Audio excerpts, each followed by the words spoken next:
तो फ्रेंड्स बहुत सारी बातें करी गई इसके विषय में।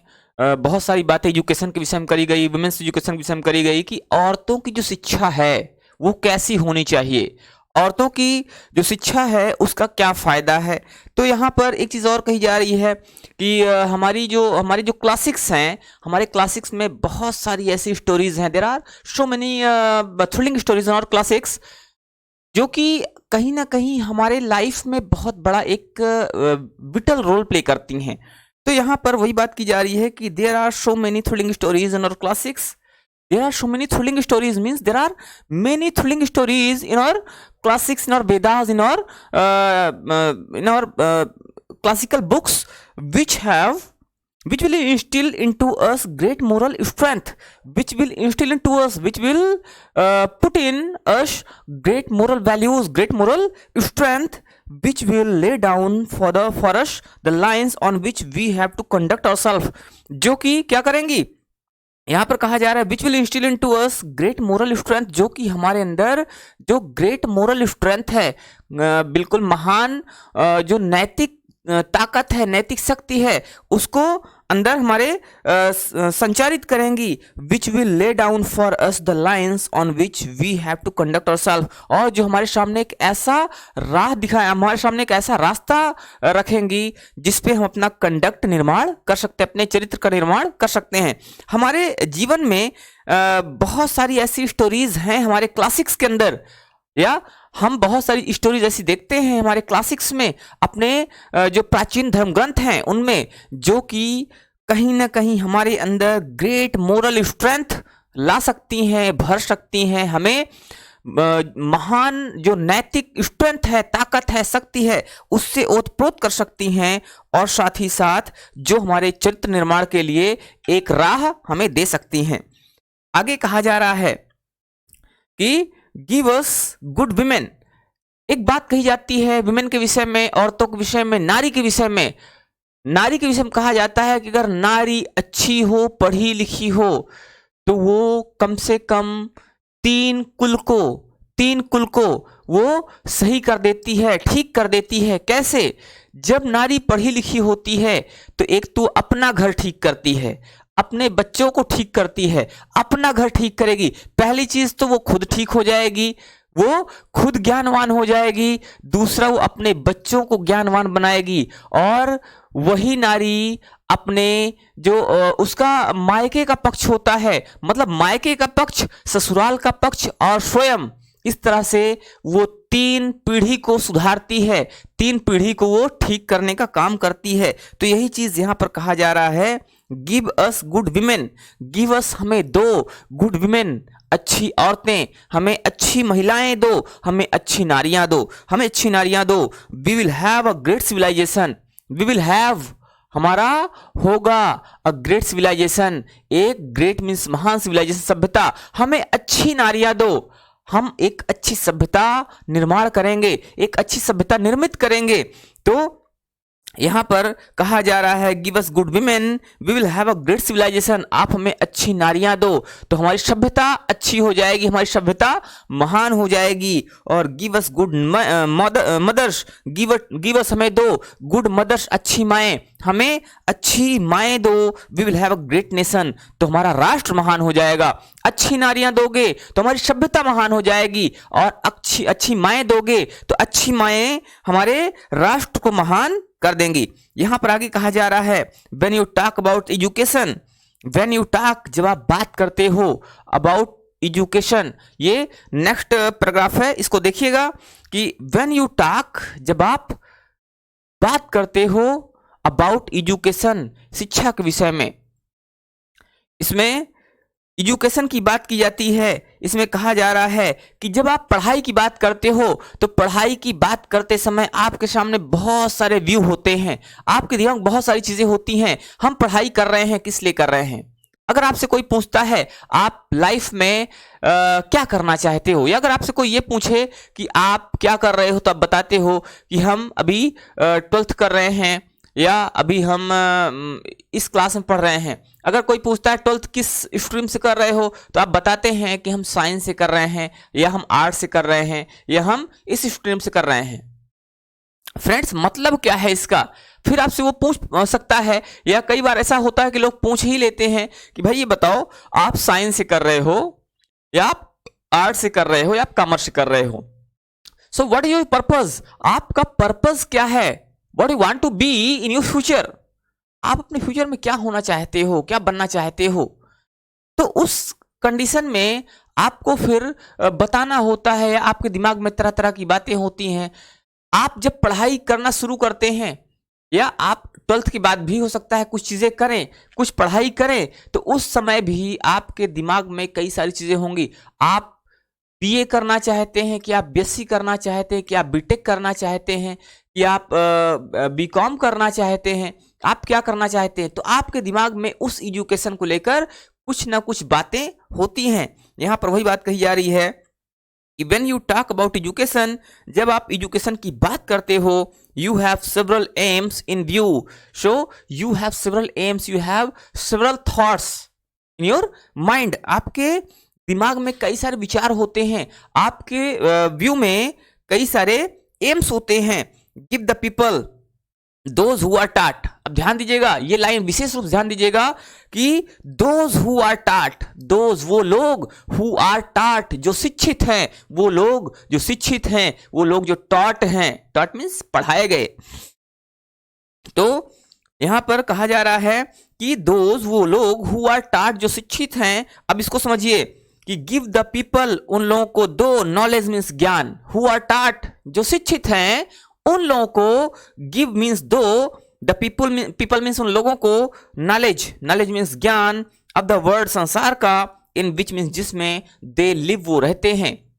जो भी लोग शिक्षित हैं उन लोगों को उस संसार का ज्ञान दो जिसमें वो रहते हैं।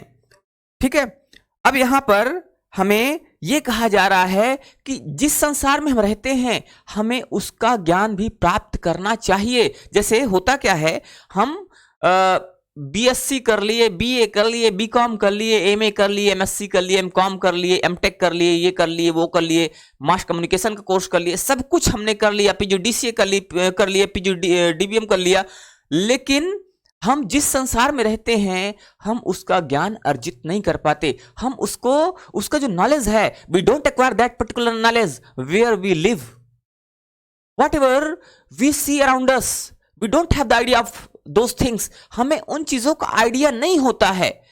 यहां पर वही बात कही जा रही है। यहां पर सर्वपल्ली राधाकृष्णन कहते हैं कि वो लोग जो शिक्षित हैं उन्हें क्या करो, उन्हें उस संसार का ज्ञान दो जिसमें वो रह रहे हैं। बहुत सारी चीजें हैं, बहुत सारी ऐसी बातें हैं जिसका हमें नॉलेज होना चाहिए था, लेकिन हमने उसको सीखा नहीं। हमने क्या सीखा, हमने आज संस्थाओं में दिए जा रहे उस स्किल को सीखा, उस लर्निंग को सीखा जो हमें केवल रोजगार देती है, हमारे कंडक्ट को डेवलप नहीं करती है, हमारे मोरल वैल्यूज को डेवलप नहीं करती है, हमारे अंदर कोई ऐसी क्वालिटी पैदा नहीं करती है जिससे कि हम महान बन सकें। तो यहां पर यह कहा जा रहा है कि give them, give the people, लोगों को दो, किन लोगों को, दोज वे लोग, हु आर टाट जो शिक्षित हैं, उन लोगों को दो जो शिक्षित हैं। क्या देना है, नॉलेज मीन्स ज्ञान, ऑफ द वर्ड संसार का, इन विच मीन्स जिसमें दे लिव वो रहते हैं। उन लोगों को जो शिक्षित हैं उन्हें इस संसार का ज्ञान दो जिसमें वो रहते हैं। साइंस, हिस्ट्री एंड ज्योग्राफी, आगे देखिए ध्यान दीजिएगा, कहा जा रहा है कि साइंस विज्ञान, हिस्ट्री इतिहास एंड ज्योग्राफी, और ज्योग्राफी मीन्स भूगोल, विज्ञान इतिहास और भूगोल, enable you to get that knowledge, enable you आपको इनेबल करते हैं, टू गेट दैट नॉलेज उस नॉलेज को प्राप्त करने के लिए। जो साइंस है, हिस्ट्री है, ज्योग्राफी है, ये ऐसे चीजें हैं, ये ऐसे नॉलेज हैं जो आपको वो नॉलेज प्राप्त करने के लिए योग्य बनाते हैं। मीन्स अगर आपने ये चीजें पढ़ा हुआ है तो फिर आपको उन चीजों का ज्ञान आसानी से हो सकता है। You can acquire that knowledge, you can get that knowledge easily, आप उस नॉलेज को इजिली प्राप्त कर सकते हैं। ये बात यहां पर कही जा रही है। आगे एक चीज और कहा जा रहा है कि पहली चीज तो ये कि जो लोग शिक्षित हैं उन्हें ज्ञान दो, जो लोग शिक्षित हैं उन्हें ज्ञान दो, क्योंकि शिक्षित लोग इस ज्ञान को, जब उनके अंदर वो नॉलेज है, वो शिक्षा है, तो वो लोग इस ज्ञान को थोड़ा सा आसानी से प्राप्त कर सकते हैं। लेकिन साथ ही साथ एक बात और कही जा रही है कि you also train the people to acquire some technical skill. You also train. आप you means तुम, also means भी train, प्रशिक्षित करो, आप प्रशिक्षित करो, the people means लोगों को, आप लोगों को प्रशिक्षित भी करो, to acquire means प्राप्त करने के लिए some technical skill, कुछ तकनीकी skill by which, जिससे they can earn a livelihood, जिससे कि वो लिवलीहुड अर्न कर सकें, जिससे अपनी जीविका कमा सकें। आप लोगों को ऐसा ज्ञान दो जो उनके कंडक्ट को भी डेवलप करे, लेकिन साथ ही साथ उनको वो ज्ञान भी जरूरी है देना जिससे वो अपनी जीविका कमा सकें। तो आप लोगों को टेक्निकल स्किल भी दो, आप लोगों को टेक्निकल स्किल के लिए ट्रेन करो जिससे कि अपनी लिवलीहुड कमा सकें। These are still accepted the world over the objects of education. ये चीजें आज भी शिक्षा पर या शिक्षा के प्रति क्या है, लोगों को एक्सेप्टेड हैं, स्वीकार हैं। शिक्षा को लेकर ये चीजें आज भी स्वीकार हैं। Knowledge of the world in which you live, knowledge ज्ञान ऑफ द वर्ल्ड, संसार का ज्ञान, इन विच मीन जिसमें यू लिव आप रहते हो, संसार का ज्ञान जिसमें आप रहते हो। एंड टेक्निकल स्किल, और तकनीकी स्किल, तकनीकी ज्ञान, वाई विच जिससे you can earn a livelihood. Means आपको दो चीजों का नॉलेज होना चाहिए और ये दो नॉलेज वर्ड में एक्सेप्टेड है। ठीक है, कौन कौन सा नॉलेज? एक तो नॉलेज ऑफ द वर्ल्ड, उस संसार का ज्ञान, इन विच मीन्स जिसमें यू लिव आप रहते हो, उस संसार का ज्ञान, आपको उस संसार का ज्ञान होना चाहिए जिसमें आप रहते हो। एंड टेक्निकल स्किल, और तकनीकी ज्ञान, आपको तकनीकी ज्ञान भी होना चाहिए। बाय विच मीन्स जिससे you can earn a livelihood, you can earn आप कमा सकते हो, अ लिवलीहुड एक आजीविका। आपके अंदर दो तरह की नॉलेज होनी चाहिए, आपको दो तरह की नॉलेज प्राप्त करनी चाहिए। एक वो नॉलेज जो आपको जीविका का साधन उपलब्ध करा सके, जो आपको रोजी रोटी का साधन उपलब्ध करा सके, और साथ ही दूसरा वो नॉलेज जो आपको संसार का ज्ञान करा सके जिसमें आप रहते हो। आपने सारा कुछ सीख लिया, आपने सारा कुछ जान लिया, आपने पूरा इतिहास पढ़ लिया, पूरा भूगोल पढ़ लिया, पूरा सब कुछ पढ़ लिया, लेकिन आपको उन चीजों का ज्ञान नहीं है जो आपके आसपास है। आपको उन चीजों का ज्ञान नहीं है जो आप जिस संसार में रहते हैं। आपने अकबर के विषय में सारा कुछ जान लिया, आपने हुमायूं के विषय में सारा कुछ जान लिया, कब पैदा हुआ, कब मरा, आपने महाराणा प्रताप के विषय में सब कुछ जान लिया, आपने सारे देश के जितने भी राजा हुए उनके विषय में सब कुछ जान लिया, लेकिन आप ये नहीं जान पाए कि हम कौन हैं। तो फिर वो एजुकेशन कहीं ना कहीं अधूरी रह जाती है। और उसके विषय में एक बात कही गई कि फिर जब ऐसा मनुष्य जो दुनिया में है वो कहीं ना कहीं नर पशु के समान है। एक बात कही गई ना पहले, तो नर पशु, अगर आपके अंदर कंपैशन नहीं है मींस यू आर नर पशु। If don't have the knowledge of yourself you are नर पशु। ठीक है, आप क्या हो? कहीं ना कहीं मानव के रूप में एक जानवर हो। अगर आपके अंदर उन चीजों का ज्ञान नहीं है जो आपको ऊंचा उठा सकता था, आपको अगर उन चीजों का ज्ञान नहीं है जो आपके नॉलेज में इन्हांसमेंट कर सकता था, आपका नॉलेज बढ़ा सकता था, तो कहीं ना कहीं फिर आप क्या हो? आप नर पशु हो। आपको सारी चीजों का ज्ञान होना चाहिए, आपको उन चीजों का भी ज्ञान होना चाहिए जो आपके कंडक्ट का निर्माण करती हैं, कंडक्ट का फॉर्मेशन करती हैं।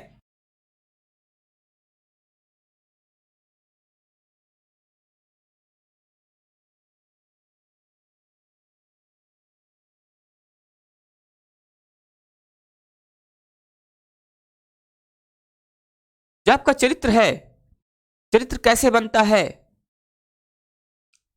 नो मेमोरी कार्ड, ठीक हो गया।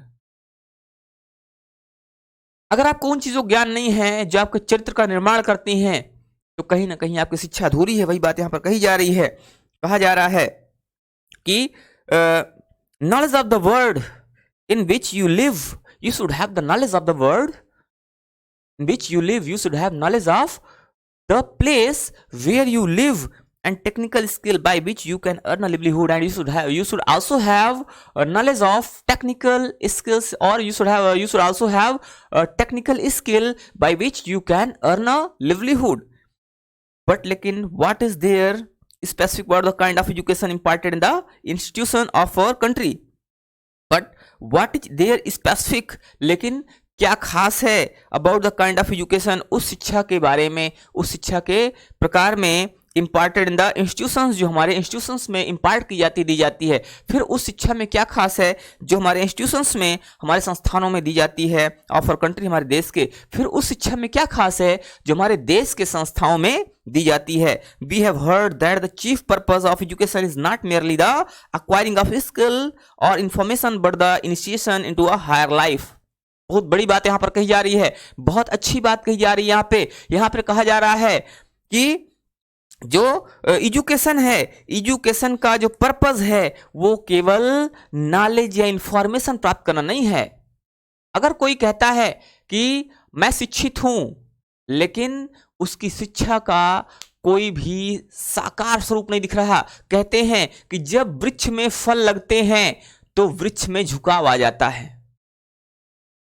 हमने शिक्षा तो ले लिया, हमने सारी डिग्रियां ले लिया, लेकिन आज देखिए आज समाज में हो क्या रहा है कि सारी शिक्षा लेने के बाद जो बच्चा है, बच्चे के अंदर ये गुण नहीं होते हैं, बच्चे को ये पता नहीं होता है कि अपने माँ बाप के साथ कैसा व्यवहार करना चाहिए। फिर वो शिक्षा क्या है?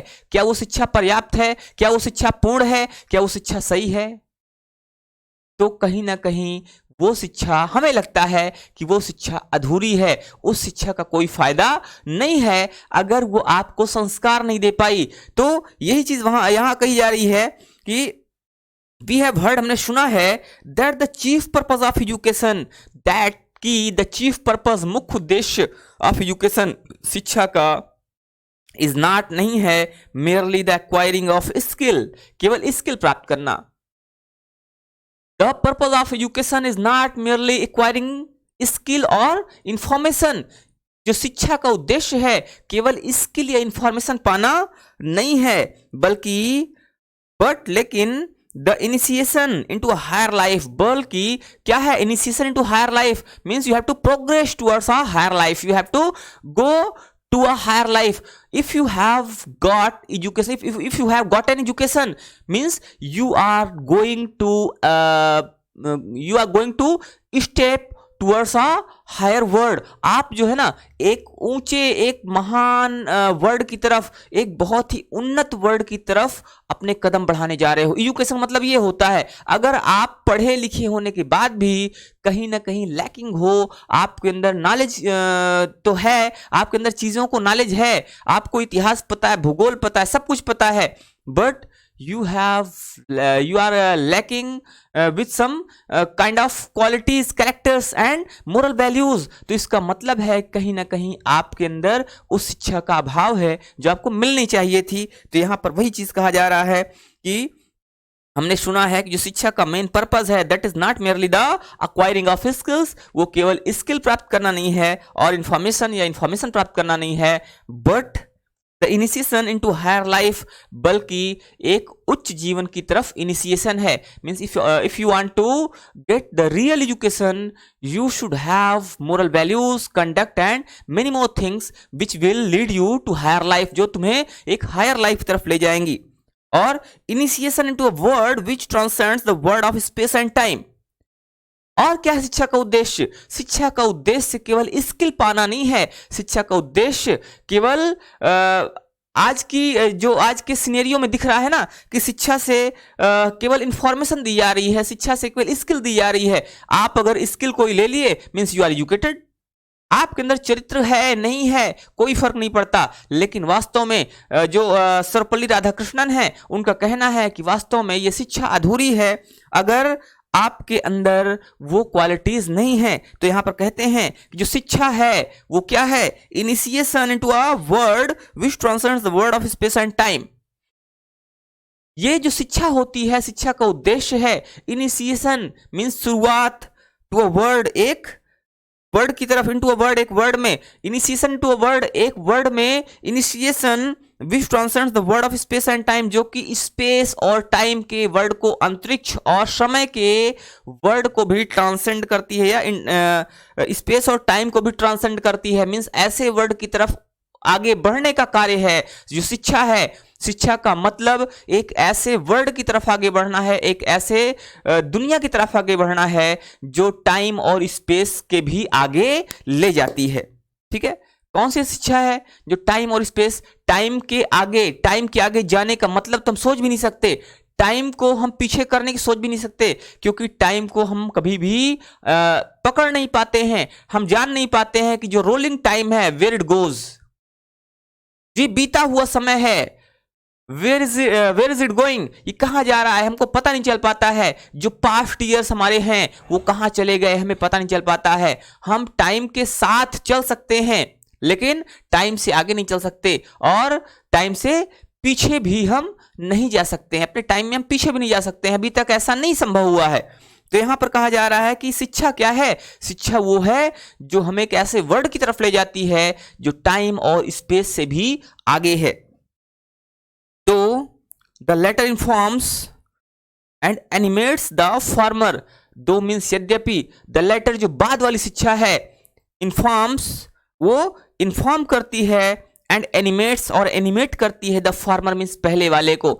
यद्यपि जो बाद वाली शिक्षा है, बाद वाली चीज है, वो पहले वाले को इन्फॉर्म करती है और एनिमेट करती है मीन्स उसको जीवंत करती है। अगर हमने जो बाद वाली शिक्षा है उसको प्राप्त नहीं किया तो पहले वाली जो शिक्षा है कहीं ना कहीं वो भी इनएनिमेट हो जाएगी, उसमें भी जीवंतता नहीं आ पाएगी। अगर हमारे पास सारी डिग्रियां हो गई लेकिन हम अपने माँ बाप का सम्मान करना नहीं सीख पाए तो फिर वो डिग्री सब बेकार है, वो डिग्री मरी हुई है, उस डिग्री का कोई फायदा नहीं है, उस एजुकेशन कोई फायदा नहीं है जो हमने पाया है। हमने सीख लिया कि जो जिंक है उसको H2SO4 से हम अगर क्रिया कराते हैं तो ZnSO4 बनता है। हमने सीख लिया Zn plus H2SO4 is equal to ZnSO4 plus H2, हम सीख लिए, ठीक है, अच्छा है, लेकिन इसका फायदा क्या है?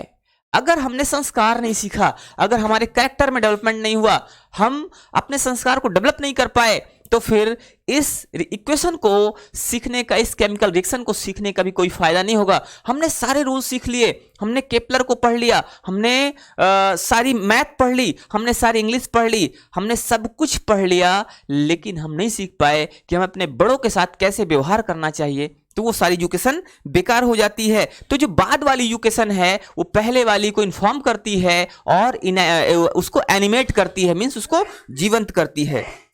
That has been the main purpose of education। यहां पर कहा जा रहा है, जो सर्वपल्ली राधाकृष्णन है वो कह रहे हैं that has been the main purpose of education, means शिक्षा का मेन जो पर्पस है वो यही रहा है। शिक्षा का मेन पर्पस रहा है कि हम जो पहले वाली शिक्षा है उसको एनिमेट करें, उसको इन्फॉर्म करें, और साथ साथ अपने जो मोरल वैल्यूज हैं, अपने कैरेक्टर्स हैं, उनको क्या करें, उनको मोल्ड करें, उनको शेप दें, क्योंकि यही जो बाद वाली शिक्षा है यही हमारे कैरेक्टर को, हमारी मोरल वैल्यूज को शेप देती है। तो दैट हैज बीन वही रहा है, दैट हैज बीन वो रहा है द मेन पर्पस, मुख्य उद्देश्य ऑफ एजुकेशन, शिक्षा का वो मुख्य उद्देश्य रहा है। मतलब हमारे कैरेक्टर को डेवलप करना, हमारे जो मोरल वैल्यूज, हमारी मोरल वैल्यूज को डेवलप करना, वो इस शिक्षा का मेन उद्देश्य रहा है। For some centuries we neglected our women folk. यहां पर कहा जा रहा है हुआ क्या कि पहले जो वैदिक काल था ना, वैदिक काल में महिलाओं को बड़ा ही सम्मान प्राप्त था, बहुत सम्मान मिलता था महिलाओं को। कैसा सम्मान मिलता था? उसके विषय में कहा जाता था कि यत्र नार्यस्तु पूज्यन्ते रमन्ते तत्र देवता, जहां पर नारियों की पूजा होती है वहां पर देवता निवास करते हैं। जहां नारियों की पूजा होती है, मतलब नारियों को इतना सम्मान प्राप्त था कि नारी को शक्ति का रूप माना जाता था, नारी को शक्ति का अवतार माना जाता था। आप भी देखते होंगे, आज भी आप देखते हैं कि हमारे समाज में कन्याओं की पूजा होती है, नारियों की पूजा होती है। हम बहुत सारी देवियां हैं जिनकी पूजा करते हैं। वो देवियां किस रूप में होती हैं? वो शक्ति स्वरूपा मानी जाती हैं, शक्ति का अवतार मानी जाती हैं।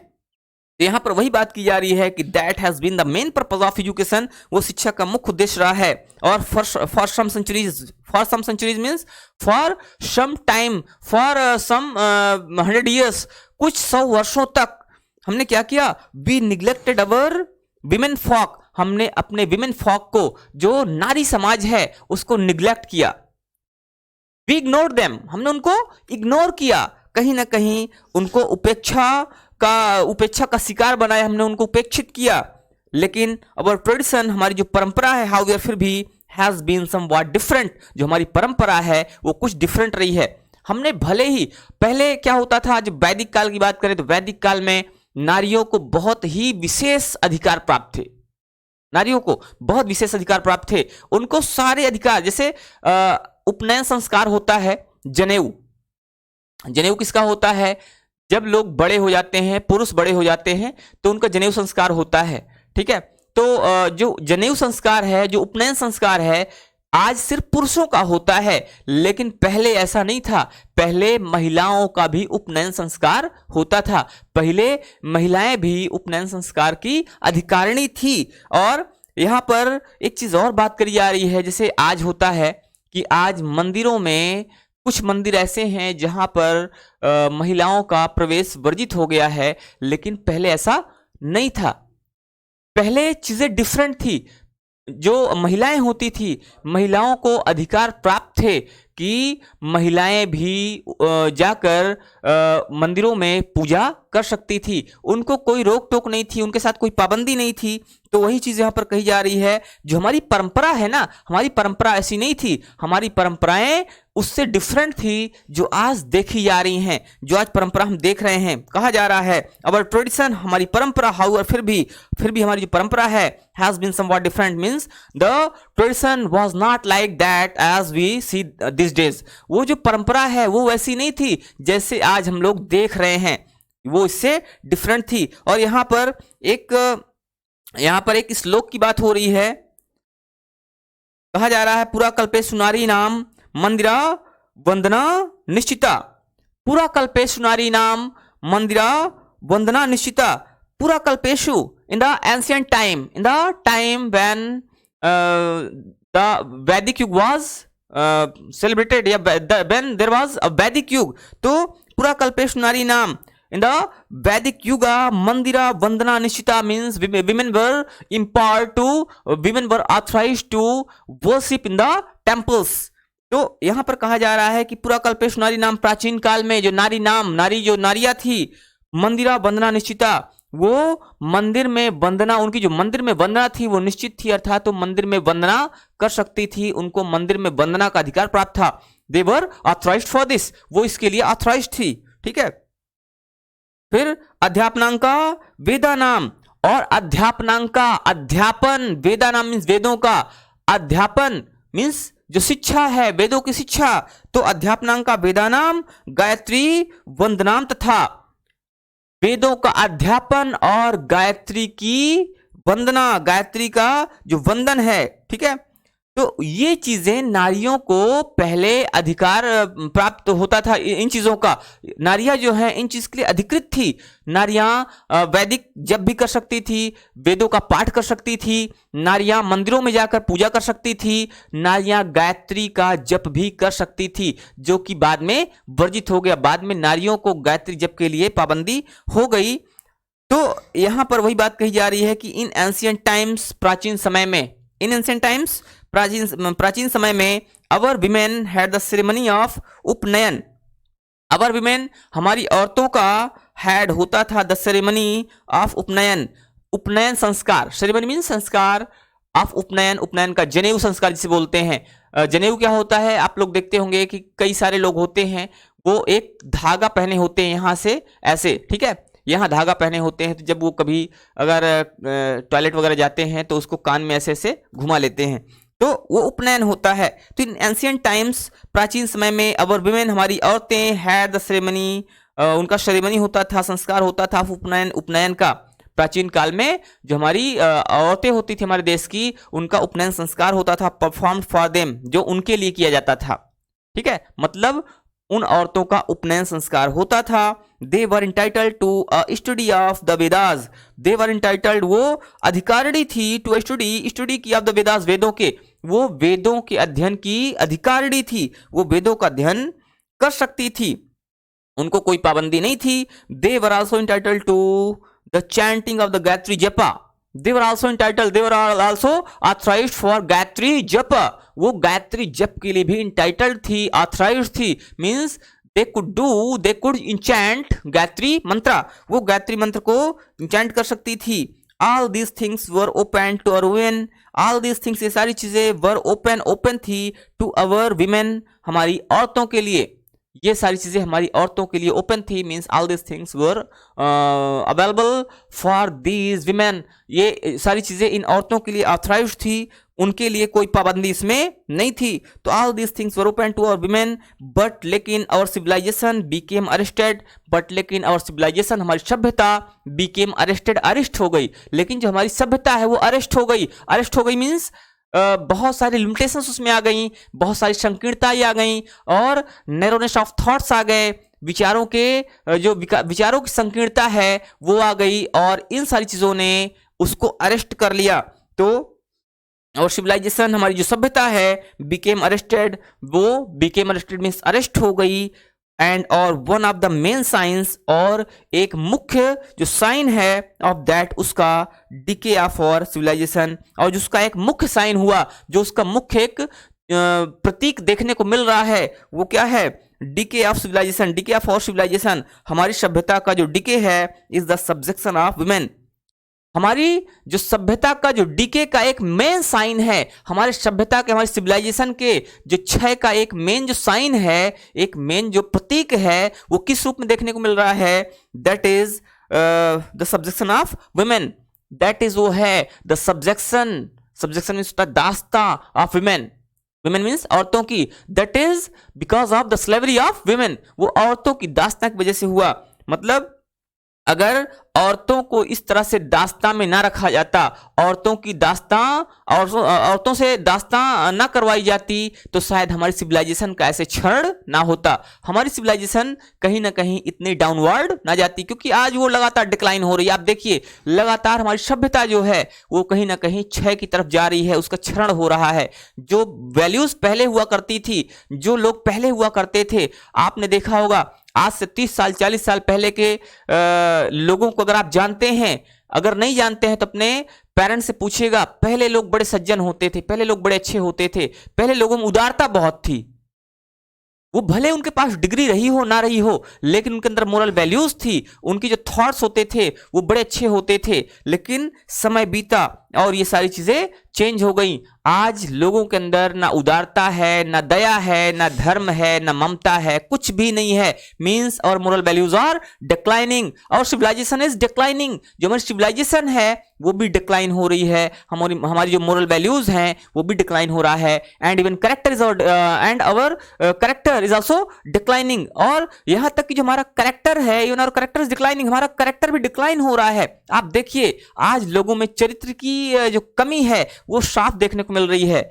लोग बात तो बड़ी बड़ी करते हैं, लेकिन अगर चरित्र के मामले में बात की जाए तो वही व्यक्ति जो कभी मंचों पर खड़ा होकर बहुत बड़ी बड़ी बातें करता था, अक्सर वो आपको चरित्र के मामले में लोगों के बीच में कटघरे में खड़ा होता हुआ भी पाया जाता है।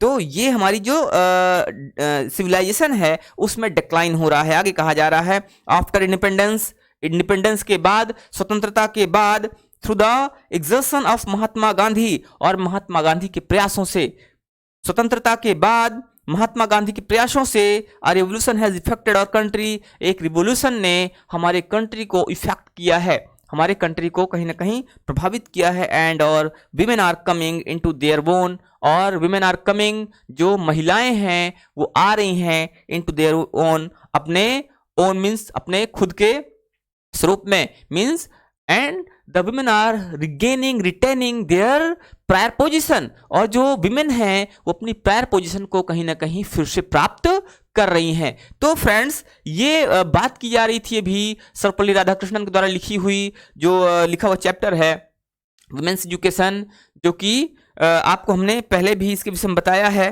कि उन्होंने एक बहुत ही फेमस बुक लिखी थी, बहुत ही अच्छी बुक थी उनकी, ट्रू नॉलेज से लिया गया है। और इसमें वो वुमेन एजुकेशन की बात करते हैं। वो कहते हैं कि जो नारियों की जो शिक्षा है वही शिक्षा वास्तव में बहुत महत्व रखती है, क्योंकि अगर आपके देश में अच्छी नारियां हो जाएंगी तो आपकी सभ्यता महान हो जाएगी, और अगर अच्छी माएँ हो जाएंगी तो आपका राष्ट्र महान हो जाएगा। क्यों? क्योंकि अगर अच्छी नारियां होंगी तो अपने पूरे समाज को, अपने घर को वो अच्छी शिक्षा देंगी। अच्छी शिक्षा देने से कहीं ना कहीं उसका जो फर्क पड़ेगा वो पूरी सभ्यता पर पड़ेगा, पूरी सभ्यता बदल जाएगी। अगर हम अपने बच्चों को ये संस्कार दे रहे हैं कि हमें दया करनी चाहिए, हमें पशुओं को प्रताड़ित नहीं करना चाहिए, हमें सबके साथ समता का भाव रखना चाहिए, तो भाई जब हम अपने बच्चों को ये संस्कार देंगे, जैसा बीज लगाते हैं वैसा फल होता है। हमने बीज डाला है दया का, दया पनपेगी, दया का जो वृक्ष है विकसित होगा। हमने अगर बीज डाला है हिंसा का, तो फिर वो कहीं ना कहीं कल हिंसात्मक रूप में सामने आएगा। आज जो छोटा बच्चा है उसको हम जैसी शिक्षा देंगे वैसा ही बड़ा होकर वो कल बनेगा। तो ये चीजें हैं और यहां पर ये सारी बातें करी जा रही हैं। तो अब हम लोग देखेंगे इसमें कि हमें कैसे करना होता है explanation with reference to the context. तो पहला है यू आर लिविंग से लेके योर वर्क तक। जो सबसे पहला वाला पैराग्राफ था उस पे हम लोग बात कर लेते हैं। You are living in an age when there are great opportunities for women in social work, public life and administration. इस पैराग्राफ को हम लोग देखेंगे।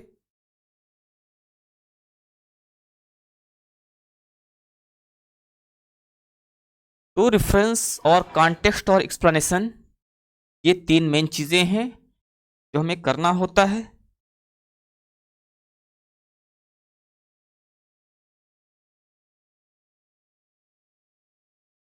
फ्रेंड्स,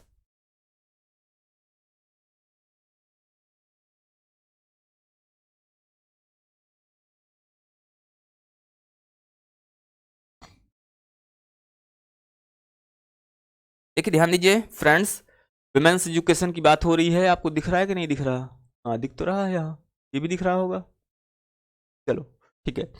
तो विमेंस एजुकेशन की बात हो रही है, नारी शिक्षा की बात हो रही है, और जब भी एक्सप्लेनेशन की बात आती है तो एग्जाम में जो पेपर में आता है वो कहता है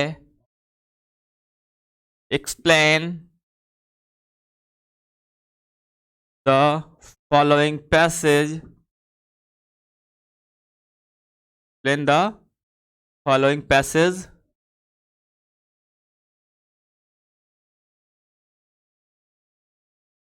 with reference to the context। ठीक है, explain the following passage with reference to the context। जो फॉलोइंग पैसेज है उसको with reference to the context आप एक्सप्लेन करो।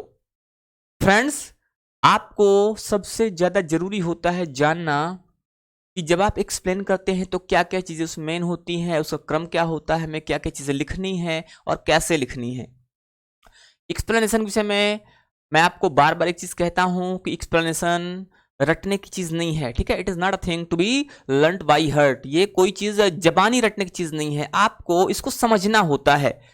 और अगर आपने समझ लिया और आपको ट्रांसलेशन आता है, means you can write your explanation in a better way if you have idea of that particular thing, what should be done and in which type of या ये समझे कि what should be done and in which way। ठीक है, किस तरह से आपको करना है ये चीज। तो explain the following passages with reference to the context। अब इसमें आपको सबसे पहले जो काम करना होता है that is reference, means you have to write your reference at first। आपको सबसे पहले जो फर्स्ट हेडिंग होगी, the first heading should be reference. ठीक है, जो पहली हेडिंग है वो रेफरेंस होगी। रेफरेंस में हमने बताया है आपको कि रेफरेंस में आपको दो चीजों का आइडिया होना चाहिए। First is the name of the chapter and the second is author of the chapter. So chapter and it's author. Reference में आपको दो चीजों का आइडिया होना चाहिए, दो चीजें पता होना चाहिए। कौन सी चीजें हैं वो? चैप्टर और उसका आथर। मींस चैप्टर का नाम क्या है और उसके आथर का नाम क्या है। अगर आपको ये पता है means your reference is complete. ठीक है, आपका जो रेफरेंस है वो कंप्लीट है, इतना हम मान सकते हैं। क्यों? क्योंकि उसमें कुछ और होता भी नहीं है। रेफरेंस में सिर्फ चैप्टर का नाम होता है और ऑथर का नाम होता है। फिर उसके बाद जो सेकंड नंबर होता है, सेकंड नंबर में हम क्या करते हैं, सेकंड नंबर में हम लिखते हैं कॉन्टेक्स्ट। सबसे पहले हम हेडिंग डालेंगे रेफरेंस का, हम रेफरेंस लिखेंगे। रेफरेंस में हमें उस चैप्टर के विषय में लिखना होता है, चैप्टर नाम और जो उसका आथर है, राइटर है, उसको हम लिखना होता है। कॉन्टेक्स्ट में हमें क्या करना होता है, ब्रीफ आइडिया देना होता है। ठीक है, जैसे मान लीजिए कोई भी पैसेज है, उस पैसेज को हमें एक्सप्लेन करना है, तो उस पैसेज को एक्सप्लेन करने से पहले अगर हमें कुछ पता है या उस पैसेज से पहले की चीजें अगर थोड़ा बहुत हमें पता है, तो उनको भी हम वहां पर मेंशन कर सकते हैं। क्योंकि होता क्या है, मान लीजिए कोई भी चीज है, कोई पैसेज आया हुआ है, ठीक है, और उस पैसेज को हम एक्सप्लेन करने जा रहे हैं, लेकिन हमने डायरेक्टली अगर बताना शुरू कर दिया तो हो सकता है कुछ चीजें ऐसी हो जो लोगों को समझ में ना आए या पढ़ने में समझ में ना आए। तो अगर हमें कुछ आइडिया है पहले की चीजों का, क्योंकि अगर हमने पढ़ा हुआ है तो हमें पूरा आइडिया होगा, तो अगर हमें आइडिया है पहले की चीजों का तो हम उसको भी थोड़ा सा ब्रीफली, 1 लाइन 2 लाइन 3 लाइन में, 1 लाइन तो क्या, 2 से 2.5 लाइन मान लीजिए, 2-2.5 लाइन में उसको हम ब्रीफली बता देते हैं कि यहाँ पर ये चीज़ें होती हैं या यहाँ पर ऐसी चीज़ें, ये चीज़ें हुई हैं। ठीक है, या जो राइटर है वो ये चीज़ें बताने की कोशिश कर रहा है, तो हमने उसको समझा दिया 2-2.5 लाइन में, वो हमारा कॉन्टेक्स्ट हो गया। तो brief idea about the passage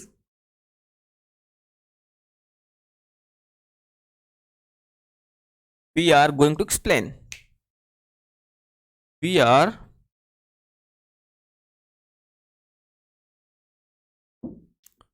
going to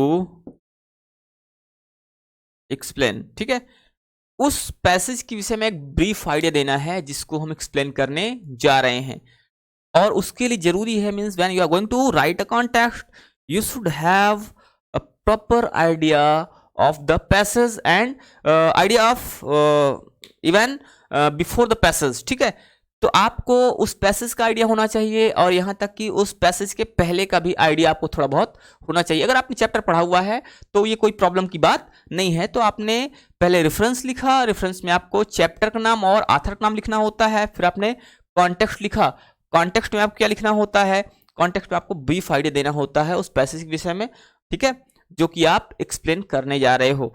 अब इसके बाद हम आते हैं एक्सप्लेनेशन में। तो एक्सप्लेनेशन में फ्रेंड्स आपको सारी चीजें जो उसमें दी हुई हैं, सारी चीजों को आपको अपने वर्ड्स में लिखना है, आपको अपने वर्ड्स में लिखना है। थोड़ा बहुत आप ज्यादा भी कर सकते हैं, थोड़ा बहुत आप कम भी कर सकते हैं, थोड़ा सा चेंज कर सकते हैं, आप स्वतंत्र हैं। एक्सप्लेनेशन में बहुत कोई इसमें बाउंडेशन नहीं होती है कि आपको ऐसे करना है, या बहुत बार जो बच्चे होते हैं वो कंफ्यूज हो जाते हैं।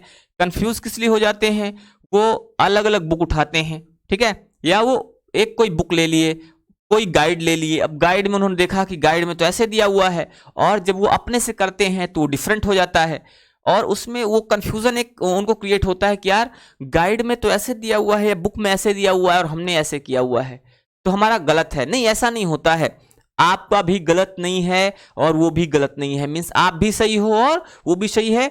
बस आपको थोड़ा सा ध्यान ये समझना, ध्यान देना है, या समझना ऐसे है कि हर पर्सन एक सोच का नहीं होता, हर पर्सन का जो विचार है वो अलग अलग होता है, हर पर्सन अलग अलग ढंग से सोचता है। तो हो सकता है उसने कोई और ढंग से सोचा हो, आपने कोई और ढंग से सोचा हो, ये हो सकता है। आप इस चीज का हमेशा ध्यान रखिए कि जो कॉन्टेक्स्ट है, context person to person vary कर जाएगा, एक्सप्लेनेशन है वो भी पर्सन टू पर्सन वैरी कर जाएगा, एक्सप्लेनेशन भी वैरी करेगा, कॉन्टेक्स्ट भी वैरी करेगा। वैसे ही अगर हम बात करें कि बुक, इस बुक में ऐसे है, इस बुक में ऐसे है, तो वो भी सेम चीज है, बुक टू बुक भी चीजें वैरी कर जाएंगी। अगर एक बुक में कोई चीज दिया हुआ है तो दूसरे बुक में हो सकता है वो दूसरे ढंग से दिया गया होगा। तो इस चीज का बिल्कुल बिल्कुल आपको सोचना ही नहीं है, बिल्कुल टेंशन लेना ही नहीं है कि उसके अकॉर्डिंग तो ऐसा है, मेरे अकॉर्डिंग ऐसा है, तो उसका सही है कि मेरा सही है। आपका भी सही है और उसका भी सही है, ठीक है, जो बुक है उस बुक में भी सही है और आपने जैसा किया हुआ है वो भी सही होता है। अब हम लोग बात कर लेते हैं इसमें उस पैसेज की जो हम लोग एक्सप्लेन करने जा रहे हैं, यू आर लिविंग से लेके यू आर लिविंग, यहां से हमें शुरू करना है और कहां तक करना है, Joy of work, your work, हाँ, तो योर वर्क, ठीक है। हमें ये पैसेज एक्सप्लेन करना है, यू आर से लेके योर वर्क तक।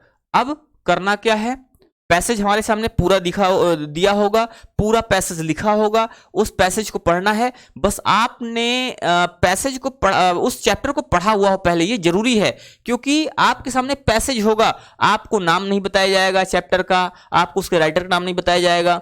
आपने अगर चैप्टर पढ़ा होगा तो आप चैप्टर को, ये पैसेज को पढ़ के तुरंत जान जाओगे हाँ ये उस चैप्टर का है। जब आप जान जाओगे ये उस चैप्टर का है, तब आप रेफरेंस लिख पाओगे। अब आपको हेडिंग डालना है रेफरेंस। फ्रेंड्स, आपको हेडिंग क्या डालना है, रेफरेंस हेडिंग डालना है। रेफरेंस में क्या होगा, ध्यान दीजिए, रेफरेंस में आपको बताना क्या है, दो चीजें, राइटर का नाम विद चैप्टर के नाम के साथ, ठीक है, चैप्टर का नाम। तो अब यहां पर पहले चैप्टर नाम लिखना है, फिर राइटर नाम लिखना है। शुरुआत कैसे करते हैं, these lines have been taken, taken को इधर लिखते हैं, इधर ना दिख रहा होगा। These lines have been taken from the lesson. अब ध्यान दीजिए, हमने इस पूरे पैराग्राफ को पढ़ा, पूरे पैसेज को पढ़ा, अब हमने एक्सप्लेनेशन लिखना शुरू किया। तो अगर पैसेज को पढ़ के हमें आइडिया हो गया कि ये चैप्टर कौन सा है, तो वही चीज यहां पर हमें लिखना है कि these lines have been taken from the lesson. क्या है लेसन हमारा, विमेंस एजुकेशन, विमेंस एजुकेशन। कौन लिखा है, कौन लिखा है, डॉक्टर एस राधाकृष्णन। तो रिटन बाई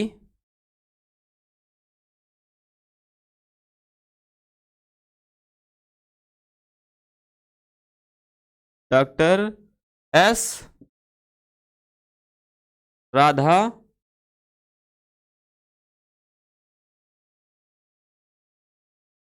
कृष्णन, ठीक है।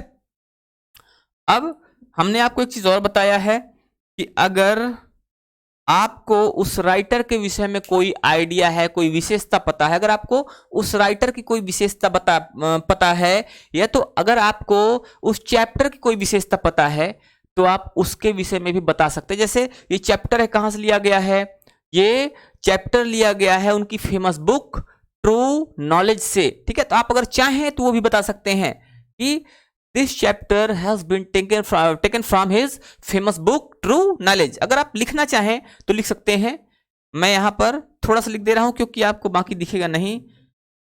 This chapter is extracted, this chapter is extracted from his famous book true knowledge, ठीक है। This chapter is extracted from his famous book true knowledge. और ट्रू नॉलेज को आपको ध्यान देना है, इसको एक तो इन्वर्टेड कामा में लिखना है, सिंगल इन्वर्टेड कामा में, और टी कैपिटल से रहेगा और के भी कैपिटल से रहेगा, ठीक है। हमने इसको इन्वर्टेड कामा में कर दिया। ये चीज हो गई हमारी, ये हमारा रेफरेंस हो गया। रेफरेंस में क्या क्या करना है, आपको पहले तो बताना है कि ये चैप्टर कौन सा है, फिर आप बताना है राइटर कौन सा है। अगर आप राइटर के विषय में कुछ विशेषता जानते हैं तो उसके पहले भी उसके राइटर के नाम के पहले आप उस विशेषता को यूज कर सकते हैं। और अगर आप चैप्टर के विषय में कुछ जानते हैं तो आप उसको भी मेंशन कर सकते हैं। जरूरी नहीं कि आप पहले यूज करें, आप बाद में भी बता सकते हैं अगर आप बताना चाहें तो। और अगर नहीं बताना चाहते तो आप सिर्फ यहीं तक लिख दीजिए क्या, उस चैप्टर का नाम और उस राइटर का नाम, दैट्स इनफ, आपका रेफरेंस कंप्लीट है। हाँ, अगर आप अच्छा एक स्कोर करना चाहते हैं, अच्छे मार्क्स स्कोर करना चाहते हैं, तो आप करें क्या, आपको फिर ध्यान देना है जो चैप्टर का नाम है उसको अंडरलाइन करना चाहिए, चैप्टर के नाम को अंडरलाइन कर देंगे और फिर जो राइटर है उसके नाम को भी अंडरलाइन कर देंगे। इसका अच्छा प्रभाव होता है, अच्छा प्रभाव ये होता है एग्जामिनर आपके रेफरेंस में वो अंडरलाइन को देखकर ही समझ जाता है कि आपने रेफरेंस में क्या लिखा हुआ है आपने क्या बताने की कोशिश करी हुई है। मींस आपको आइडिया है, आपको पता है पूरा, you are having complete knowledge of the chapter, that's why you have mentioned the name of the chapter as well as the name of the writer. आपने राइटर के नाम को और चैप्टर के नाम को दोनों को मेंशन कर दिया है क्योंकि आपको उसका अच्छा आइडिया है। तो इस तरह से आप बहुत ही अच्छे ढंग से अपने रेफरेंस को एक्सप्लेन कर सकते हो, क्योंकि रेफरेंस को आपने लिखा, रेफरेंस को लिखने के बाद आपने जब इसको मेंशन कर दिया ना, अंडरलाइन कर दिया, तो एग्जामिनर के ऊपर उसी का प्रभाव इतना अच्छा पड़ जाता है कि अगर एक बार आपका जो एक्सप्लेनेशन कुछ कम ज़्यादा भी हो जाएगा, अप डाउन भी हो जाएगा, तो वो उतना उस चीज़ को बहुत माइंड नहीं करेगा। ठीक है, ये हमने रेफरेंस लिखा। रेफरेंस का तरीका हर चैप्टर में सेम है, सिर्फ चैप्टर का नाम बदलना है और चैप्टर के राइटर का नाम बदलना है। मींस चैप्टर का नाम और राइटर का नाम, ये दोनों नाम बदलने हैं हमें, बाकी तरीका हर चैप्टर में सेम है। समझ में आ गया फ्रेंड्स? यहां तक कोई प्रॉब्लम आपको? अगर आप इसको स्क्रीनशॉट लेना चाहें तो जल्दी से ले लें और फिर हम लोग बात करते हैं। अगर एक चीज और ध्यान दीजिए, this chapter is extracted from his famous book. अगर हमने इस चीज को मेंशन किया है कि ये चैप्टर उनकी फेमस बुक ट्रू नॉलेज से एक्सट्रैक्टेड है, तो हम इसको भी अंडरलाइन करेंगे। ठीक है, ताकि जो एग्जामिनर है वो देखे तो उसको पता चल जाए कि हाँ आपने उस चीज को मेंशन किया है, from where this has been extracted, जहां से ये एक्सट्रैक्ट किया गया है। ठीक है, तो उस चीज को भी हम मेंशन कर दिया, हमने उसको भी अंडरलाइन कर दिया। तो अब आप इसको जल्दी से अगर नोट करना चाहें, स्क्रीनशॉट लेना चाहें, स्क्रीनशॉट ले लीजिए। मैं इसको रफ करता हूं और हम लोग बढ़ते हैं आगे कॉन्टेक्स्ट की तरफ। फ्रेंड्स, कॉन्टेक्स्ट लिखने के लिए या कॉन्टेक्स्ट अच्छी तरह से करने के लिए हमें जो पैसेज है उसको पढ़ना होता है। पैसेज जब तक हम नहीं पढ़ेंगे, पैसेज का हमें आइडिया नहीं होगा, तो हम कॉन्टेक्स्ट नहीं लिख पाएंगे। हालांकि इस पूरे चैप्टर में जो राधाकृष्णन हैं, उन्होंने पूरी तरह से अगर देखा जाए ना तो वुमेन एजुकेशन की बात करी हुई है। तो हम सिंपली ये भी कह सकते हैं कि in this lines the writer has discussed about the women's education. ठीक है, और ये जो कॉन्टेक्स्ट है ये लगभग पूरे ही चैप्टर में काम करेगा। तो हम यहां पर कह सकते हैं, कॉन्टेक्स्ट में लिख सकते हैं, इस पूरे चैप्टर में कहीं ना कहीं विमेन एजुकेशन की बात करी गई है और उसके इंपॉर्टेंस की बात करी गई है। ठीक है, तो हम ये कह सकते हैं कि in this lines the writer has discussed about the importance of women's education. और क्या है इसमें, अगर कुछ और विशेषता है, कोई विशेष चीज है, तो उसको हम लोग पढ़ के इसको मेंशन कर देंगे। तो यहां पर देख लेते हैं, एक बार इस पैसेज को देख लेते हैं।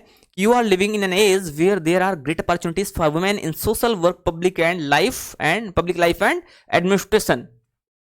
इन today's scenario we are living in a society where there is a great opportunity for women in social work, in administration work and in public life.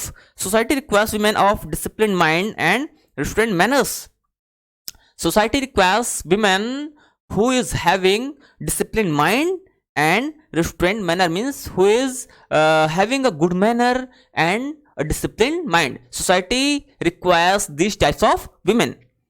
Whatever line of work you undertake, you should bring it to an honest, means whatever work you are doing, you should do it honestly and in a disciplined way. ठीक है, you will then succeed and have the joy of your work. In this way you will get success and you will enjoy the work you are undergoing. आप उस काम को enjoy करोगे जो आप कर रहे हो, जिससे आप गुजर रहे हो। सो इन दिस लाइन्स अगर आप लिखना चाहें तो in this lines the writer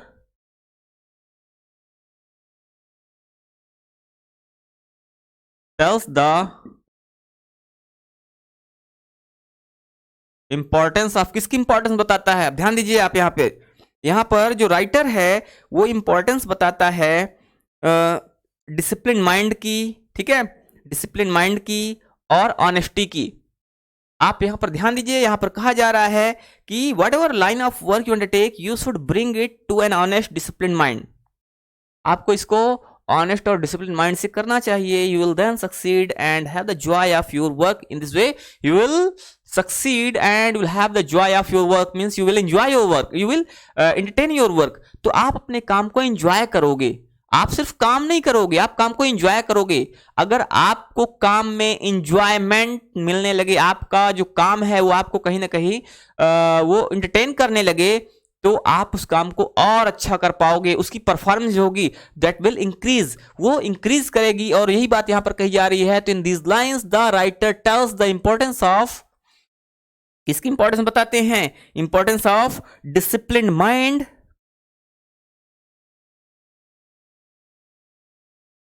importance of disciplined mind and honesty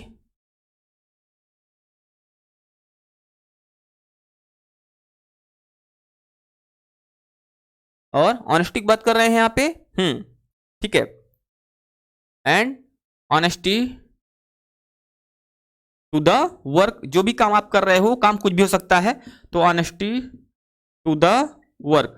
यहां पर ये बात की जा रही, ध्यान दीजिए, यहां पर द क्यों लगाया हुआ है? Because the work is particularised. जो वर्क है that is particular work means whatever work you are doing, that particular work whatever which is being done by you, जो आपके द्वारा किया जा रहा है उस वर्क की बात हो रही। That's why work has been particularised over here and that is used. अब यहां पर देखिए in this lines, in lines में the writer tells the importance, writer importance बताता है, महत्व बताता है। किसका महत्व? ऑफ डिसिप्लिन माइंड, जो डिसिप्लिन माइंड होता है, इंपॉर्टेंस ऑफ डिसिप्लिन माइंड, ठीक है, एंड ऑनेस्टी। जो राइटर है वो डिसिप्लिन माइंड के और ऑनेस्टी के महत्व बताता है। अगर आप यहां ये टू द वर्क ना लिखना चाहो, ना भी लिखो तो भी कोई दिक्कत नहीं है, आप सिर्फ इतना ही लिख दोगे, आपका जो कॉन्टेक्स्ट है that is complete, that is enough. तो in this lines, in lines में द राइटर टेल्स, राइटर बताता है द इंपॉर्टेंस, महत्व of disciplined mind, discipline mind के, एंड ऑनेस्टी और ऑनेस्टी के महत्व बताता है। You should have honesty in your work. आपको आपके काम में आपकी जो ईमानदारी है वो होनी चाहिए। अगर आप ईमानदार हो काम के प्रति तो आप काम को अच्छे ढंग से करोगे। जब आप काम अच्छे ढंग से करोगे तो फिर आपका जो रिजल्ट है, आपका जो आउटकम है that will be better than when you are not doing it properly, when you are not doing it honestly। जब आप इसको ऑनेस्टली नहीं कर रहे होते हो तो उसकी अपेक्षा वो जो वर्क होगा जब आप ऑनेस्टली कर रहे होगे दैट विल बी बेटर। तो यहां पर ये बात की जा रही है। तो इस तरह से हम यहां पर लिखते हैं कॉन्टेक्स्ट। एक चीज और ध्यान दीजिए, context person to person vary करेगा। इसका मतलब ये नहीं है कि अगर कोई चीज दूसरा लिख रहा है वो सही लिख रहा है, आप लिख रहे हो गलत लिख रहे हो सकता है आपको लग जाता है कभी कभी कि वो यार लिखा है वो तो ऐसे लिखा हुआ, इसका मतलब मेरा गलत हो गया। नहीं, गलत नहीं होता है। आप सोचो, आप पैसेज को पढ़ो, पैसेज को पढ़ने के बाद आपको क्या लग रहा है, किसकी बात यहां पर की जा रही है। ये देखिए, दो चीजें हैं कॉन्टेक्स्ट में। एक तो तरीका होता है कि आपने पैसेज को पढ़ा और अगर पैसेज के पीछे कुछ कहानी है तो आप उसको ब्रीफली मेंशन कर दीजिए। एक कॉन्टेक्स्ट का तरीका यह हुआ।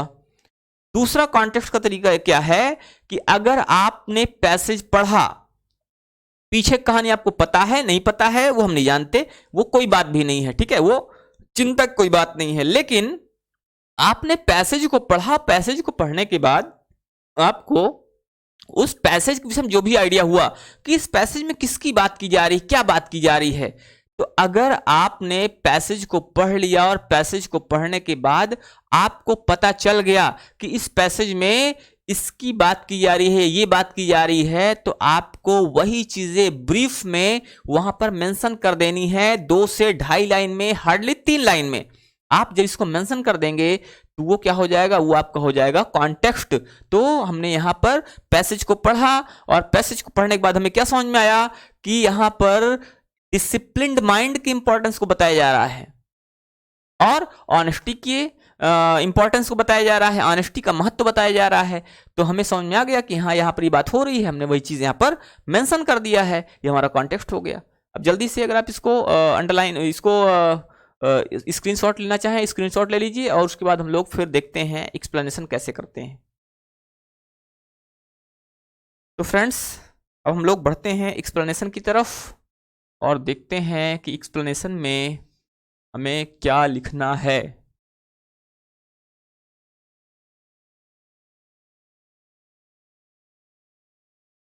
जितना ज़्यादा आप अपने से प्रैक्टिस कर सकें आप प्रैक्टिस कीजिए। मैं तो आपसे बार बार कहता हूं कि ये जो चीज़ें हैं रटने की चीज़ें नहीं हैं, ये प्रैक्टिस की चीज़ें हैं। जितना आप प्रैक्टिस करेंगे उतना ही चीज़ें आपको और तैयार होती जाएंगी। जितना प्रैक्टिस करते जाएंगे उतना ही आपको और अच्छा नॉलेज होता जाएगा, क्योंकि एक्सप्लेनेशन रटी नहीं जा सकती है। देखिए रेफरेंस जो है, रेफरेंस रटने की चीज़ नहीं है। रेफरेंस भी आपको एक जो फॉर्मेट है ना, these lines have been taken from, फिर चैप्टर का नाम दे दिया, रिटन बाई, उस राइटर का नाम दे दिया। तो ये जो फॉर्मेट हर जगह है, हर चैप्टर में सेम है। तो अगर इतना सा हमें पता चल गया है तो हम कोई भी चैप्टर का रेफरेंस लिख सकते हैं। फिर बात आती है कॉन्टेक्स्ट की। तो कॉन्टेक्स्ट जो है वो पैसेज पर डिपेंड करता है कि पैसेज में क्या बात की जा रही है। हम उसको रट नहीं सकते क्योंकि इतनी सारी एक्सप्लेनेशन हैं। कौन से कॉन्टेक्स्ट रटेंगे या कौन से कितने एक्सप्लेनेशन रटेंगे हम, तो ये पॉसिबल नहीं है। तो इसके लिए जरूरी है कि हम क्या करें कि चैप्टर को समझ लें, पहले चैप्टर को पढ़ लें। और ध्यान दीजिए चैप्टर की समरी आपने जरूर पढ़ना, ठीक है। चैप्टर की कहानी आप जरूर पढ़ लेना एक बार, क्योंकि एक बार चैप्टर कहानी पढ़ लेंगे और फिर चैप्टर को पढ़ेंगे तो आपको चैप्टर ज़्यादा अच्छा समझ में आएगा। और चैप्टर कहानी पता रहेगी तो एग्जाम में अगर कोई क्वेश्चन आया जो आपको नहीं याद है तो भी आप उस कहानी के बेस पे ट्रांसलेट करके लिख देंगे। क्योंकि आपको ट्रांसलेशन अगर आता है तो इंग्लिश का पेपर आपका बिल्कुल भी छूटने वाला नहीं है। मैं कहता हूं कोई भी क्वेश्चन आए, क्वेश्चन को बिल्कुल मत छोड़िएगा, कभी मत छोड़िएगा। क्वेश्चन को छोड़ना ही नहीं है। क्वेश्चन कोई भी आता है, आपको आंसर आपने रटा हुआ है नहीं रटा हुआ है, आपने पढ़ा हुआ है नहीं पढ़ा हुआ, कोई बात नहीं। आप समझिए क्वेश्चन पूछ क्या रहा है।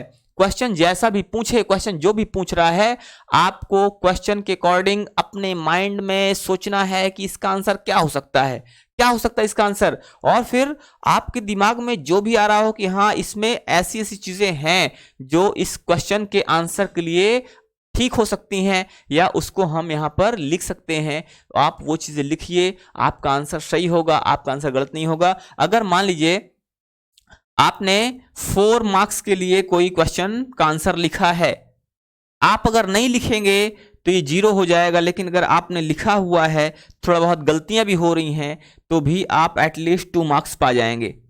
पाएंगे नहीं पाएंगे?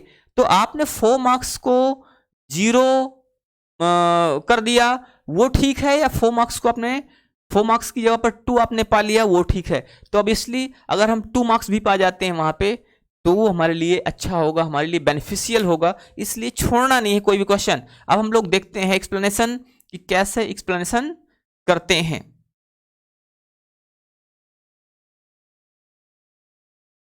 तीसरी हेडिंग जो होती है वो होती है एक्सप्लेनेशन की, ठीक है, एक्सप्लेनेशन की।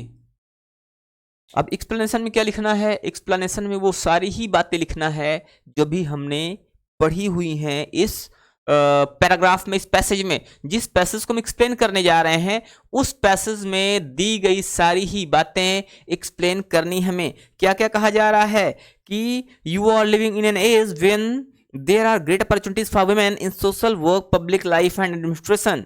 Society requires women of disciplined mind and restrained manners. Whatever line of work you undertake, you should bring to it an honest, disciplined mind. You will then succeed and have the joy of your work. Women की बात करी जा रही है कि in the society where you live today requires women in all the fields, whether it is public field, public life, or administration, or any other kind of social work.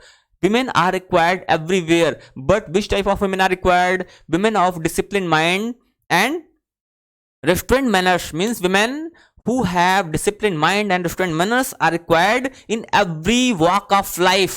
Every walk of life, जीवन के हर क्षेत्र में।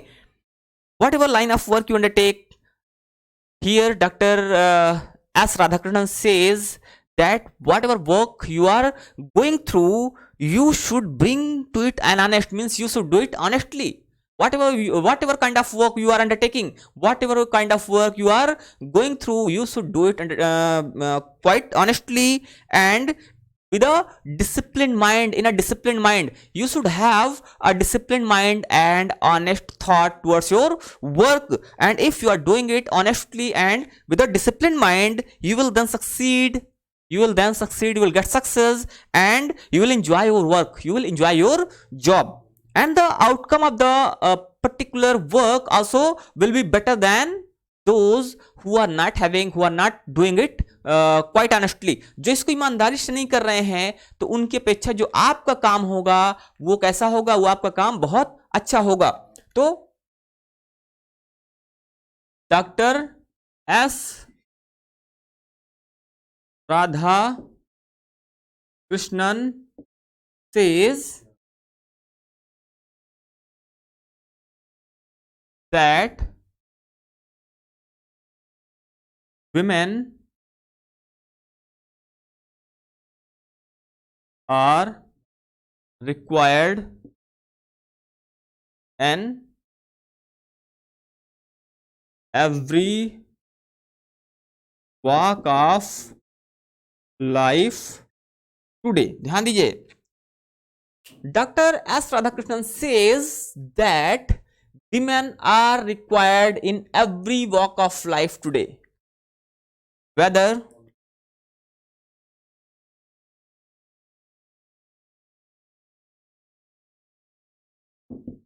it is public life, whether it is public life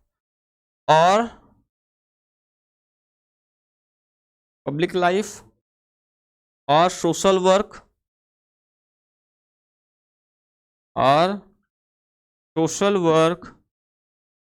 or administration, चाहे public life हो, चाहे social work हो, चाहे administration हो, विमेन ऑफ, कैसी विमेन की रिक्वायरमेंट है, विमेन ऑफ डिसिप्लिन माइंड्स. ठीक है, women of disciplined minds and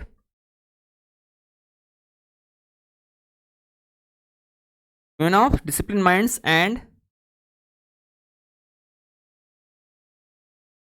self-controlled manners, या कंट्रोल्ड ऑफ, दो बार हो गया तो एक हटा दो, एक ही कर देते हैं इसको. ठीक है, तो womens of discipline minds and controlled, आपको ना दिख रहा होगा ना, इसको हम ऊपर लिख देते हैं. तो women of disciplined minds, ठीक है, disciplined minds and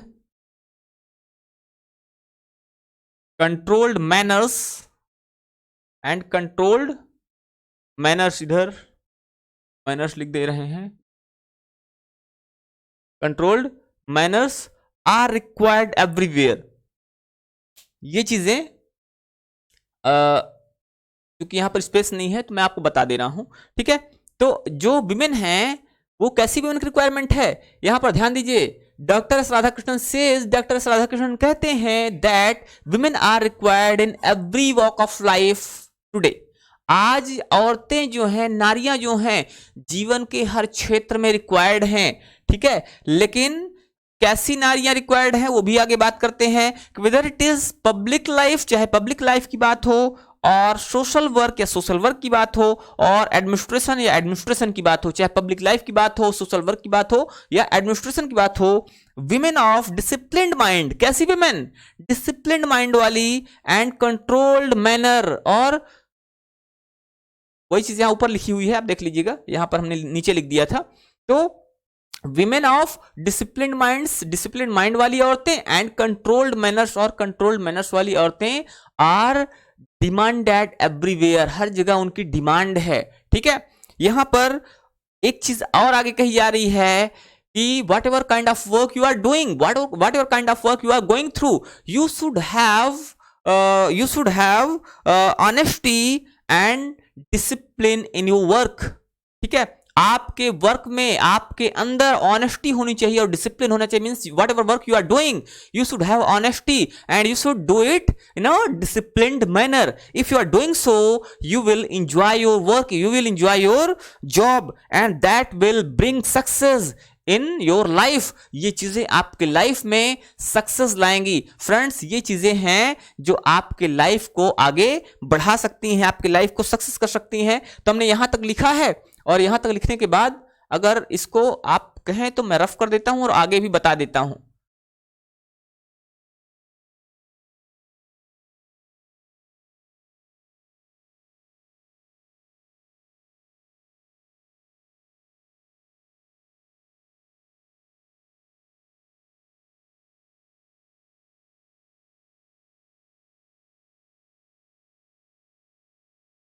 अब इसके बाद क्या है, इसके बाद देखिए, discipline minds and control manners,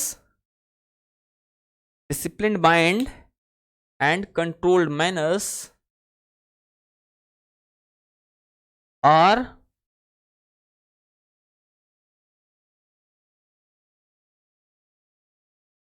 demanded everywhere. ऐसी जो औरतें हैं जिनका मैनर कंट्रोल्ड है और जिनके माइंड डिसिप्लिन्ड हैं, उनकी हर जगह डिमांड है। ठीक है, ये हो गया। अब इसके बाद ही further says in a suggestive manner, he further says in a suggestive manner that whatever kind of work, that whatever kind of work you are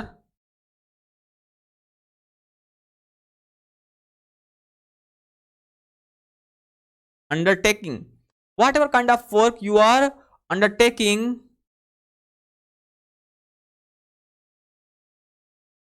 you should have honesty। आपके अंदर क्या होना चाहिए, ऑनेस्टी होना चाहिए, एंड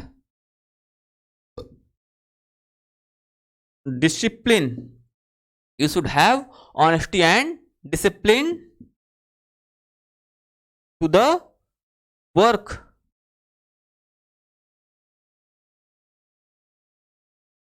आपको उस काम के प्रति क्या होना चाहिए, ऑनेस्ट होना चाहिए, और आपके अंदर डिसिप्लिन होना चाहिए।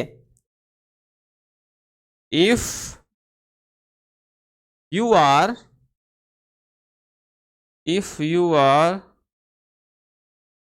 doing your work honestly and in a disciplined way, if you are, में आपको नीचे फिर ना दिख रहा होगा, तो ये लिखा हुआ है कि if you are doing your work honestly and in a disciplined manner, you will enjoy your work and surely you will get success। आप निश्चित रूप से क्या प्राप्त करेंगे, सफलता प्राप्त करेंगे। फ्रेंड्स, ये वो चीजें हैं जो यहां पर डॉक्टर एस राधाकृष्णन ने कही हैं, और जो बातें यहां पर पैसेज में दी होती हैं, हमें उन्हीं बातों को सेम टू सेम अपने वर्ड्स में एक्सप्लेन करना होता है। मीन्स जैसे मान लीजिए कोई बात है, वो कही जा रही है, बताई जा रही है एक लाइन में, उसको हम अपने ढंग से, अपने हिसाब से और जितनी अच्छी तरह से व्यक्त कर सकते हैं और जितनी अच्छी तरह समझा सकते हैं, वही एक्सप्लेनेशन होती है। बेटर एक्सप्लेनेशन वो है जो सारी बातों को परत दर परत खोल कर रख दे। एक्सप्लेनेशन का मतलब क्या होता है? एक्सप्लेनेशन का मतलब वो होता है कि जो भी बातें अस्पष्ट हैं, जो भी बातें हिडन हैं, हम उसको बिल्कुल सामने ला के रख दें, उसको बिल्कुल ओपन वे में रख दें। That is perfect explanation. ठीक है, वही परफेक्ट एक्सप्लेनेशन होती है या अच्छी एक्सप्लेनेशन होती है। तो एक्सप्लेनेशन के लिए बहुत जरूरी है कि हम चीजों को सही ढंग से लिखें। ठीक है, चीजों को सही ढंग से हम सामने रखें। तो आप इसको नोट कर लीजिए और हम लोग फिर देख लेते हैं ऐसा ही एक और एक्सप्लेनेशन, एक और पैसेज देख लेते हैं। उस पैसेज में क्या कहा जा रहा है, क्या एक्सप्लेन किया जा रहा है, या जो इस चैप्टर के राइटर हैं वो क्या कहना चाह रहे हैं, उसको हम लोग समझते हैं। तो जल्दी से इसका स्क्रीनशॉट आप लेना चाहें ले लीजिए। बाकी जो कुछ 2-3 लाइंस हैं जो छूट गई हैं, चूंकि यहाँ स्पेस नहीं है, तो उसको आप लोग अपने से करने की कोशिश कीजिएगा। आप जितना प्रैक्टिस करेंगे उतना ही चीजें परफेक्ट होती जाएंगी। अगर आप प्रैक्टिस नहीं करेंगे तो रटने की चीज नहीं है, और फिर एग्जाम में हो सकता है कि आपको प्रॉब्लम फेस करनी पड़े। So try your self, practice practice and practice, continuously do your work. जल्दी से आप इसको करिए। ये इसको ये वर्क है, इसको ठीक से लिखिएगा। ठीक है, हो गया।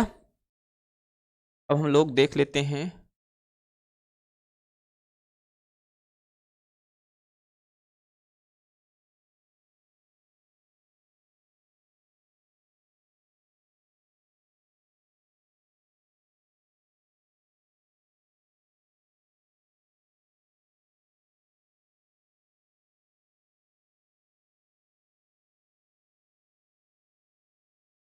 अब हम लोग देखते हैं एक दूसरा पैराग्राफ, दूसरा पैसेज, जिसको हम लोग करेंगे एक्सप्लेन। और दूसरा पैसेज क्या है?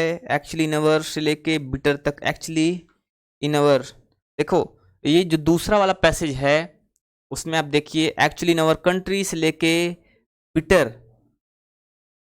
आप इसके लिए ना बुक उठाइए और बुक में देखिएगा, क्योंकि इसको मैं ऐसे समझा दे रहा हूँ।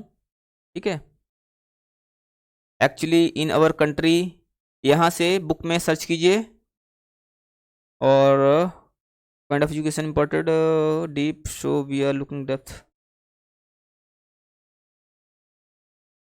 ब्लंडरिंग एंड बिटर मिला। Become blind, blundering and bitter, यहाँ तक करना है। ठीक है, एक्चुअली इन अवर कंट्री, यहाँ से एक्चुअली इन आवर कंट्री से लेके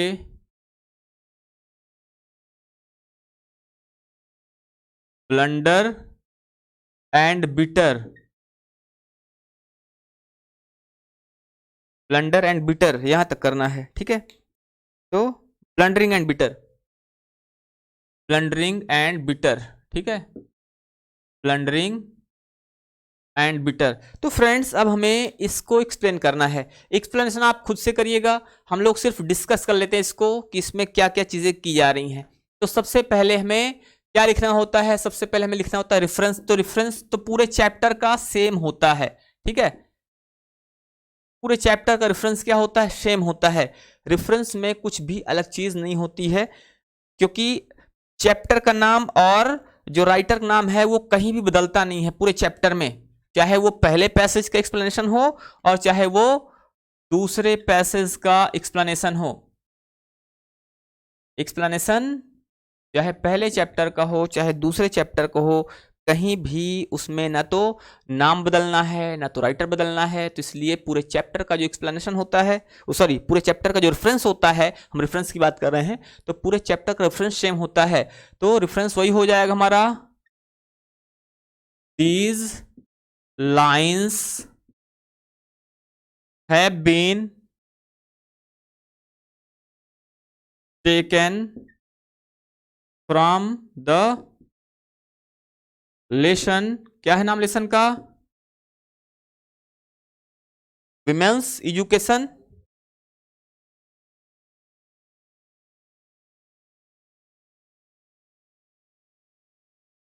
रिटन बाई, कौन लिखा है इसको? Written by doctor S Radhakrishnan.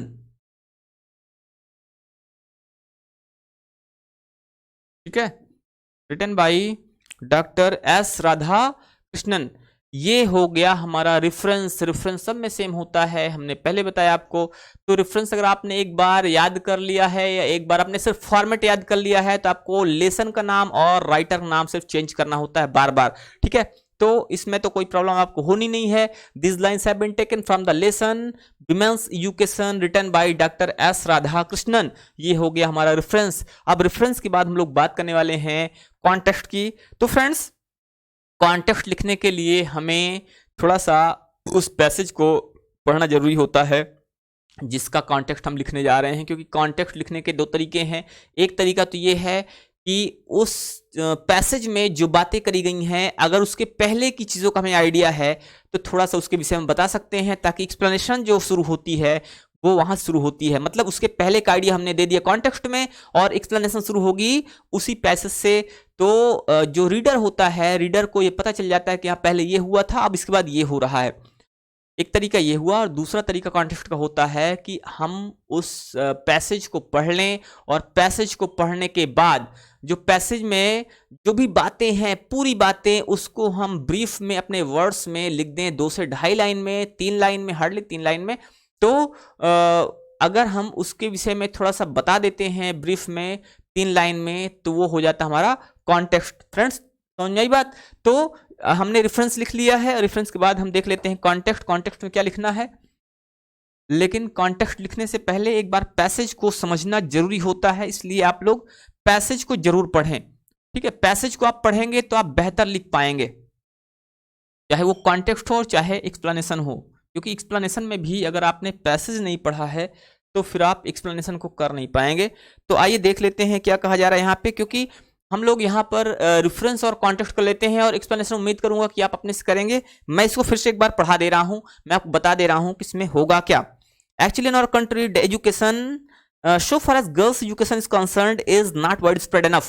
If we talk about the education of girls today in our country, it is even today not widespread. It is today not very much spread. ठीक है, ये आज भी बहुत ज्यादा स्प्रेड नहीं है। So every institution which contributes to the education of girls is worthy of recognition and encouragement. So any institution which is indulged in women's education, in girls education should be encouraged and recognised. उसको एक recognition मिलना चाहिए, एक मान्यता मिलनी चाहिए और उसको एक इंकरेजमेंट भी मिलना चाहिए। So every institution which contributes to the education of girls, so every education so every institution, इसलिए हर इंस्टीट्यूशन which contributes, जो कंट्रीब्यूट करता है to the education of girls, girls की एजुकेशन में, is worthy of recognition and encouragement.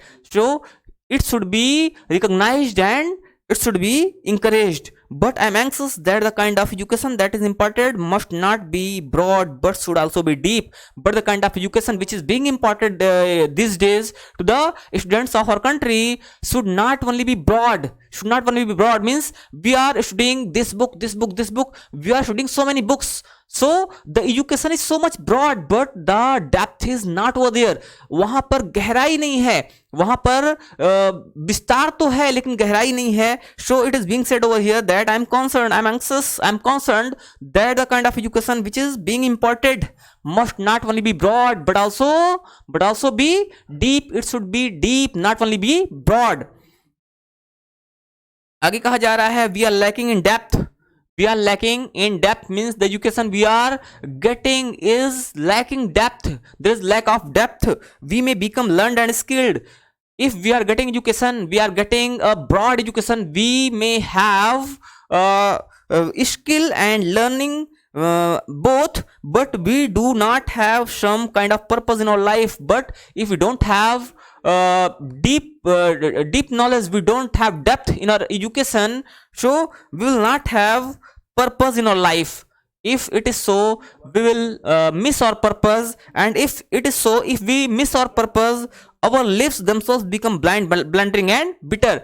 In this way our life becomes blundering, bitter and blundering, bitter and blind, so our life will be blind, हमारी जो life होगी क्या हो जाएगी, वो blind हो जाएगी।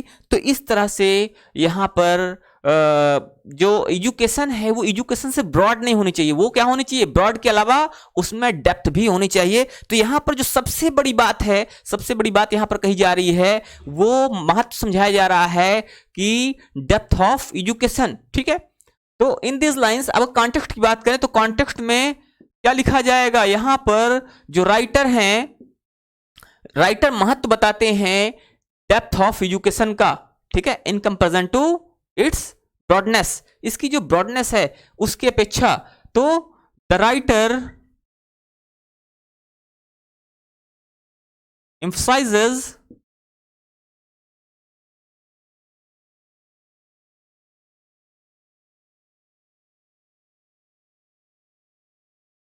on the depth of education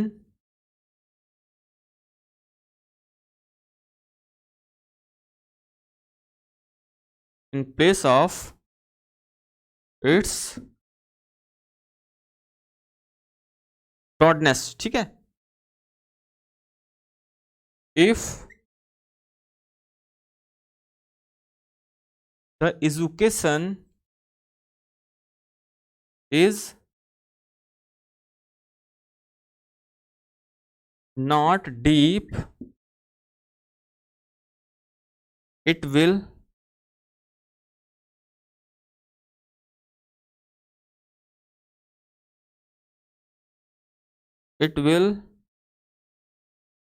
lead to lack of purpose, it will lead to lack of purpose in life which will make it blind।